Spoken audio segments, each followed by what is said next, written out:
ఓం శ్రీ గురుభ్యో నమః. ఈరోజు వీడియోలో కార్తీక పురాణంలోని 12వ అధ్యాయం గురించి తెలుసుకుందాం. 12వ రోజు పారాయణం. మళ్ళీ వశిష్ఠుడు జనకుడికి ఇలా చెప్పసాగాడు. ఓ రాజా, కార్తీక మాసంలో వచ్చే సోమవారం మహత్యం విని ఉన్నావు. ఆ కార్తీక సోమవారం ఎంత ఫలాన్ని ఇస్తుందో అంతకంటే కార్తీక శని త్రయోదశి 100 రెట్లు, కార్తీక పూర్ణిమ 1000 రెట్లు, శుక్ల పాడ్యమి 1,00,000 రెట్లు, శుక్ల ఏకాదశి 1,00,000 రెట్లు, ద్వాదశి లెక్కలేనంత అనంతమైన ఫలాలను అదనంగా ప్రసాదిస్తాయి. మోహం చేత అయినా సరే శుక్ల ఏకాదశి నాడు ఉపవాసముండి మరుసటి రోజు బ్రాహ్మణులతో కలిసి పారణ చేసే సాయుజ్య మోక్షాన్ని పొందుతారు. ఈ కార్తీక శుద్ధ ద్వాదశి నాడు అన్నదానం చేసిన వారికి సమస్త సంపదలు అభివృద్ధి చెందుతాయి. రాజా, సూర్యగ్రహణ సమయంలో గంగా తీరంలో 1,00,000 మంది బ్రాహ్మణులకు అన్న సమారాధన చెయ్యడం వల్ల ఎంత పుణ్యం కలుగుతుందో అంత పుణ్యం కూడా కేవలం కార్తీక ద్వాదశి నాడు ఒక్క బ్రాహ్మణునికి అన్నం పెట్టడం వలన కలుగుతుంది. 1000 గ్రహణ పర్వాలు, 10,000 వ్యతిపాత యోగులు, 1,00,000 అమావాస్య పర్వాలు ఏకమైనా కూడా ఒక్క కార్తీక ద్వాదశిలో 16వ వంతు కూడా చెయ్యమని తెలుసుకో. మనకు ఉన్న తిథులలో పుణ్యప్రదాలైన తిథులు ఎన్ని అయినా ఉండవచ్చు కానీ వాటన్నింటికంటే కూడా సాక్షాత్తు విష్ణు ప్రీతికరమైన ఈ కార్తీక ద్వాదశి అత్యంత ఫలప్రదమని మర్చిపోకు. ద్వాదశి దానములు. ఏకాదశి నాడు రాత్రి సమయంలో కార్తీక శుద్ధ ద్వాదశి నాడు క్షీర సముద్రం నుంచి శ్రీహరి నిద్రలేస్తాడు. అందువలన దీనికి హరిబోధిని ద్వాదశి అని పేరు వచ్చింది. అటువంటి ఈ హరిబోధిని నాడు ఎవరైతే కనీసం ఒక్క బ్రాహ్మణునికైనా అన్నదానం చేస్తారో వాళ్ళు ఇహంలో భోగ సేవలను, పరంలో భోగీశయన సేవలను పొందుతారు. కార్తీక ద్వాదశి నాడు పెరుగు, అన్నము దానం చేయడం సర్వోత్కృష్టమైన దానంగా చెప్పబడుతూ ఉంది. ఎవరైతే ఈ ద్వాదశి నాడు పాలు ఇచ్చే ఆవును వెండి రెక్కలు, బంగారు కొమ్ములతో అలంకరించి పూజించి దూడతో సహా గోదానం చేస్తారో వాళ్ళు ఆ ఆవు శరీరంపై ఎన్ని రోమాలైతే ఉంటాయో అన్ని 1000 సంవత్సరాలు స్వర్గంలో నివసిస్తారు. ఈరోజు వస్త్రదానం చేసిన వాళ్ళు సంచితార్థాలు అన్ని సమసిపోయి వైకుంఠానికి వెళతారు అనడంలో ఎటువంటి వివాదము లేదు. పండ్లు, తాంబూలం, యజ్ఞోపవీతాలను సదక్షిణంగా దానం చేసేవాళ్ళు సమస్త భోగాలను అనుభవించి అంత్యంలో శ్రీహరిని చేరుతారు.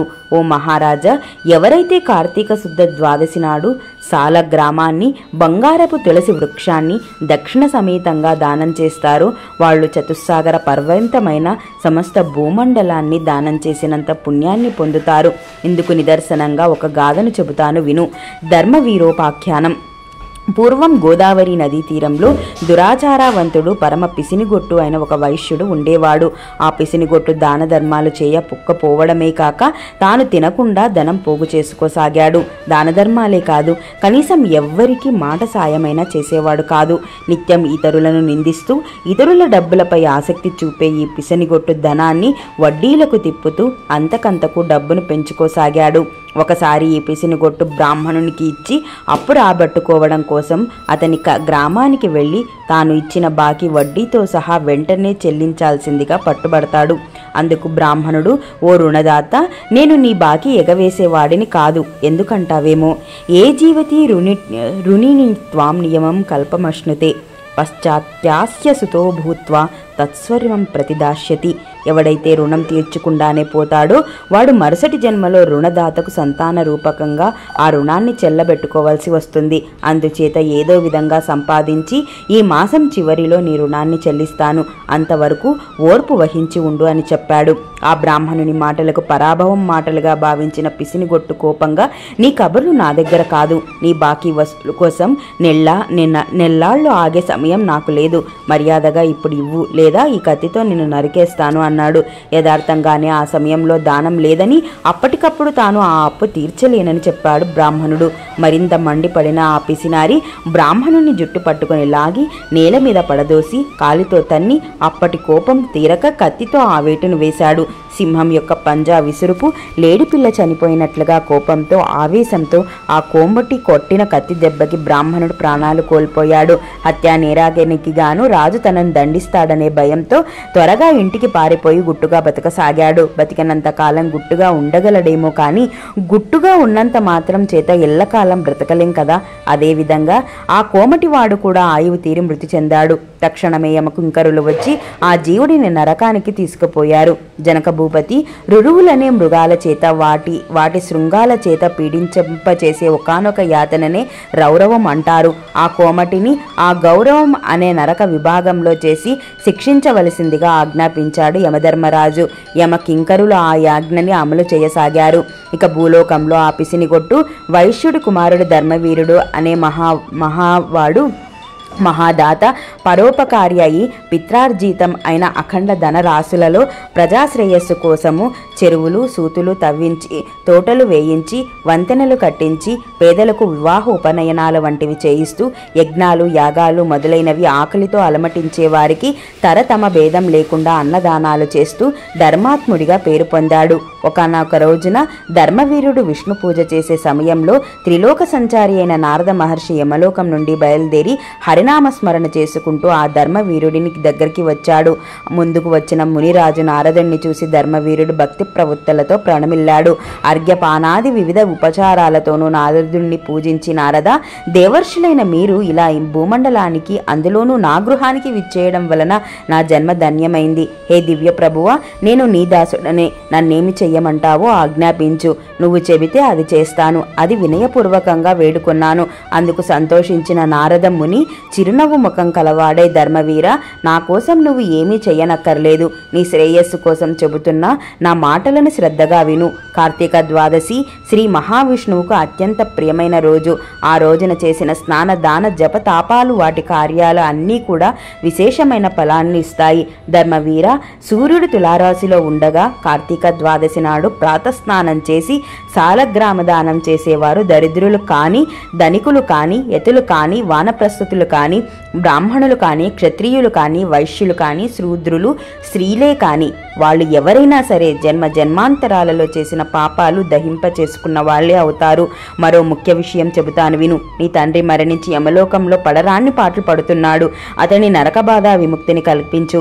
నువ్వు కార్తీక ద్వాదశి నాడు సాలగ్రామ దానం చెయ్యి. నారదుడు చెప్పినది అది విని నవ్వేశాడు.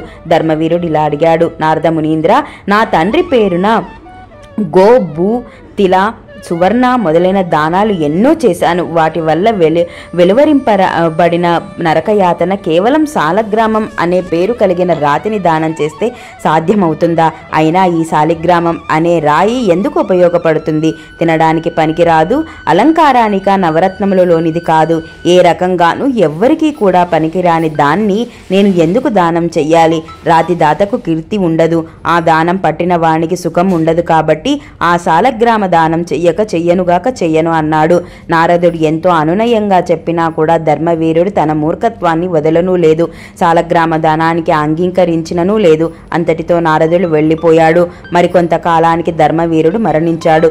గౌరవనీయులు, సర్వహితాత్ములు అయిన పెద్దల మాటలను పాటించని పాపానికి సాలగ్రామ దానం చేయకపోవటం వల్ల నరకానికి చేరుకున్నాడు. తర్వాత 3 సార్లు పులిగాను, 3 సార్లు కోతిగాను, 5 సార్లు ఆంబోతుగాను, 10 సార్లు ఆ స్త్రీకి జన్మించి 6 స్త్రీగాను జన్మించి వైదవ్య పీడ పొందడం జరిగింది. మళ్ళీ 11వ జన్మలో కూడా ఒకానొక యాచకుడికి పుత్రికగా పుట్టవలసి వచ్చింది.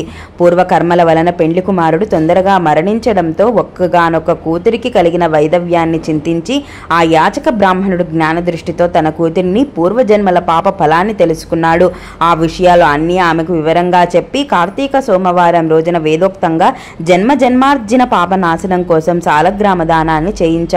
ఆ పుణ్య ఫలాల వ్యాప్తి వల్ల మరణించిన పెండ్లి కొడుకు పునర్జీవితుడు అయ్యాడు. ఆ దంపతుల ఇహ జీవితాన్ని ధర్మకామ సౌఖ్యాలతో కలిపి కాలాంతరంలో తర్వాత స్వర్గం చేరి పుణ్య ఫలాలను అనుభవించే అర్హులయ్యారు.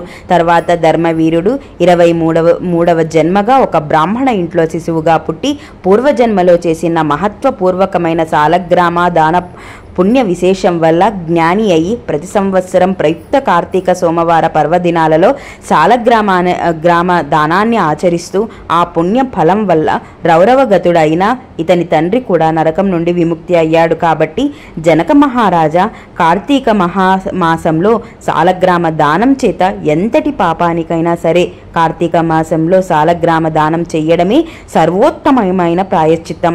ఇంతకు మించిన ప్రాయశ్చిత్తం మరొకటి లేదు అనడంలో ఏమాత్రం అతిశయోక్తి లేదు.